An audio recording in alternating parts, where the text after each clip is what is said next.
Police Gujarat बरवक्त action जीरावाली की रिहायशी शादीशुदा खातून से जतमाही ज्यादती करने वाले 2 मुलजमान गिरफ्तार। रिपोर्ट तौसीफ हैदर की हदायत पर गुजरात पुलिस थाना कुंजा ने बरवक्त कार्रवाई करके गैंगरेप के मुकदमे में मुलव्वस दोनों मुलजमान गिरफ्तार कर लिए। थाना कुंजा के गांव जीरावाला की रिहायशी खातून ने पुलिस को इतला दी, जिस पर SHO थाना कुंजा राना आमर सईद पुलिस टीम के हमरा फौरी मौके पर पहुंचे। DSP और सदर सर्कल चौधरी सईद अहमद की जेर निगरानी SHO थाना कुंजा आमर सईद और इनकी टीम ने बेहतरीन हकमत अमली से चंद घंटों के अंदर ज्यादती करने वाले दोनों मुलजमान गिरफ्तार कर लिए।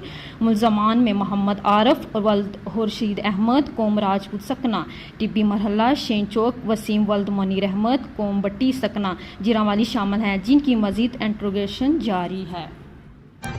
हर लम्हा हर खबर शान से